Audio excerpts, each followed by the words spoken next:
Chapter 15. After these things the word of the Lord came unto Abram in a vision, saying, Fear not, Abram, I am thy shield and thy exceeding great reward. And Abram said, Lord God, what wilt thou give me, seeing I go childless, and the steward of my house is this Eleazar of Damascus?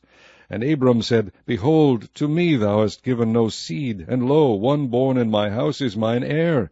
And behold, the word of the Lord came unto him, saying, This shall not be thine heir, but he that shall come forth out of thine own bowels shall be thine heir. And he brought him forth abroad, and said, Look now toward heaven, and tell the stars, if thou be able to number them.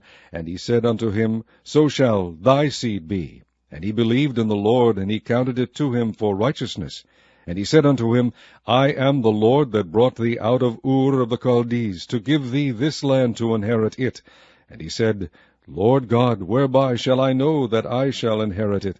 And he said unto him, Take me an heifer of 3 years old, and a she-goat of 3 years old, and a ram of 3 years old, and a turtle-dove, and a young pigeon. And he took unto him all these, and divided them in the midst, and laid each piece one against another, but the birds divided he not. And when the fowls came down upon the carcasses, Abram drove them away. And when the sun was going down, a deep sleep fell upon Abram, and lo, an horror of great darkness fell upon him.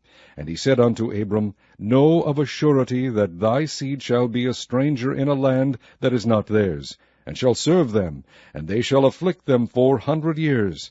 And also that nation whom they shall serve will I judge, and afterward shall they come out with their great substance. And thou shalt go to thy fathers in peace. Thou shalt be buried in a good old age.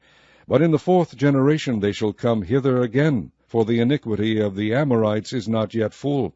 And it came to pass that when the sun went down, and it was dark, behold, a smoking furnace, and a burning lamp that passed between those pieces. In the same day the Lord made a covenant with Abram, saying, Unto thy seed have I given this land, from the river of Egypt unto the great river, the river Euphrates, the Kenites, and the Kenizzites, and the Kadmonites, and the Hittites, and the Perizzites, and the Rephaims, and the Amorites, and the Canaanites, and the Girgashites, and the Jebusites.